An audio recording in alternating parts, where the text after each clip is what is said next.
The Marine Raiders, they were there because they wanted to be. They were young men, all were volunteers.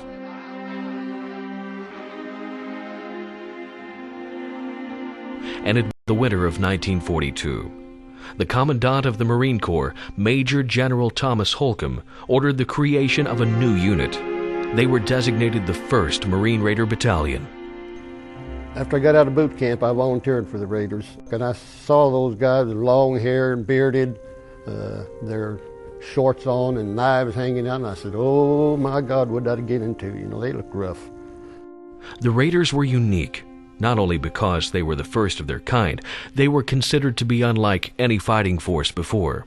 We were a smaller organization, we were a fast-moving organization. We had a lot of automatic weapons compared to any other part of the Marine Corps. They were more than just heroes. They were the fighting elite who laid the foundation regarding the development and conduct of amphibious operations, which is still evident today. This is the living history and the story of many of those men who were there, the history of the Marine Raiders. We are now in this war. We're all in it, all the way. Every single man, woman, and child is a partner in the most tremendous undertaking of our American history. We are going to win the war, and we are going to win the peace that follows. There were 2 independent sources responsible for the development of the Raiders: Evans F. Carlson and James Roosevelt were one of those sources. Lieutenant Colonel Merritt Red Mike Edson and Lieutenant General Holland Smith were the other. All were pushing the same theme, an amphibious operation and guerrilla warfare. Carlson had developed a close relationship with President Roosevelt when he served as executive officer of the Presidential Guard Detachment at Warm Springs, Georgia. His friendship and that of the president's son, Jimmy Roosevelt, would help pave the way in the creation of the Raiders. Lieutenant General Holland Smith, then commander of the Amphibious Force Atlantic Fleet, handpicked Edson to command the 1st Battalion, 5th Marines for amphibious maneuvers. It was not by chance that Edson and Carlson were chosen to lead this special group of fighters. Both had many years of experience in guerrilla warfare, dating back to the 1925 Banana Wars in the jungles of Nicaragua. Edson became recognized for his leading patrols up the Wild Coco River. Carlson for his role in the same wars and his experience in observing Mao Zedong's Chinese guerrilla army in their battles with the Japanese forces in the 1930s. On January 7th, Edson received word that he now headed the 1st Separate Battalion. On January 23rd, the Navy leadership, undoubtedly in response to political pressure, directed the Pacific Fleet to put together a commando-type unit. The 2nd Separate Battalion officially came to life on February 4th, with Carlson to command and Jimmy Roosevelt as executive officer. In mid-February, the Major General Commandant redesignated his new organization as Marine Raiders Battalions. Edson's group became the 1st Raider Battalion of February 16, 1942. Carlson's outfit was redesignated the 2nd Raider Battalion 3 days later. The 3rd Battalion came into being 7 months later on September 20th with Lieutenant Colonel Harry B. Liversedge. The 4th Raider Battalion formed up in Southern California on October 23, 1942, with James Roosevelt commanding. He was a tremendous fella, honestly. He was a down-to-earth fella. He never asked anybody to do anything he wouldn't do. If we went on an all-night hike or we went from the camp in Pendleton to the ocean, and we generally ran most of the way in the Raiders, he went with us, and he was truly a leader. He had already been overseas, had been on a very daring Lacan raid, and had come back to head this group.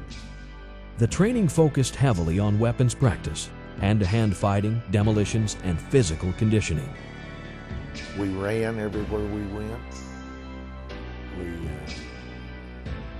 We had training.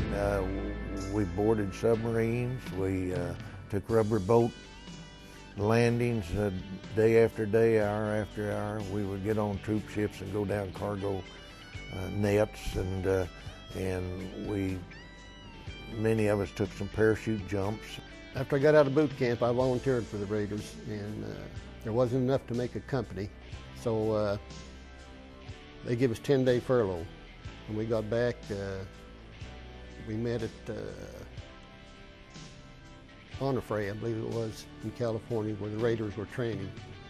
And we drove up there in a truck, and I saw those guys with long hair and bearded, their shorts on and knives hanging out, and I said, oh my God, what did I get into? You know, they look rough. Carlson implemented an important change to the Raider unit firepower.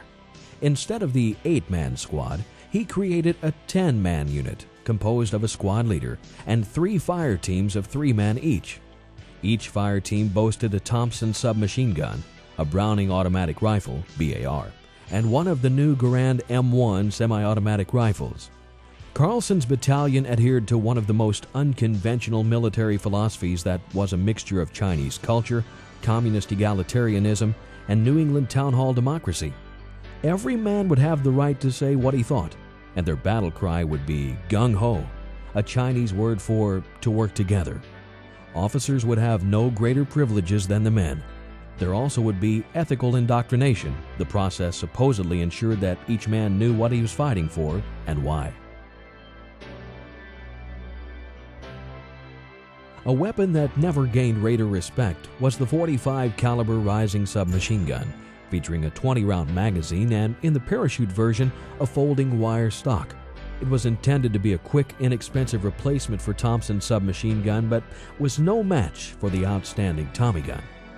Covered with mud and sweat, this Raider takes a break in the rigorous training routine.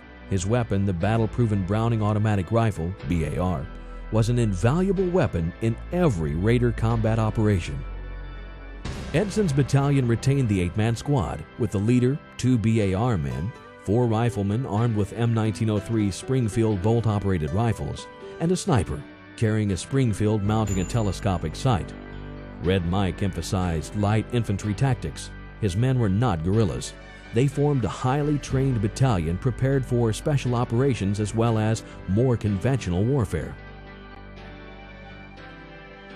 Members of Carlson's 2nd Battalion saddle up to move out. Not long after this photo was taken at Jacques Farm in California, the entire battalion shipped out to Camp Catlin, Hawaii. The 2 Raider battalions had borne the same name, but they could hardly have been more dissimilar. What they did have in common was excellent training and a desire to excel in battle. And we drove up there in a truck, and I saw those guys with long hair and bearded, their shorts on and knives hanging out, and I said, oh my God, what did I get into? You know, they look rough. And they were rough.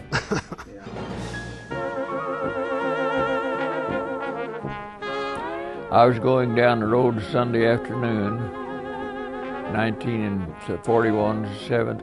I was listening to something called Sammy Kaye's Sunday Serenade on my car radio, and they interrupted and said about Pearl Harbor. I didn't know what in the world's going on. Went on a little further, and the music come back on, and we got on further, and that's all we heard all that night was Pearl Harbor. Although the smoke had long since cleared, the carnage of December 7th, 1941 was still very much in evidence when the 2nd Raider Battalion pulled into Pearl Harbor aboard the USS Franklin Bell. It was now mid-May, and if the Raiders needed any impetus to get at the Japanese, the sights they saw this day strengthened their resolve. Carlson's outfit hardly had arrived when Admiral Chester W. Nimitz, Commander-in-Chief of the Pacific Fleet, ordered 2 companies of Raiders to Midway Island to reinforce the garrison in preparation for an expected Japanese attack. The Raiders arrived on May 25th and were ordered to conduct a static defense.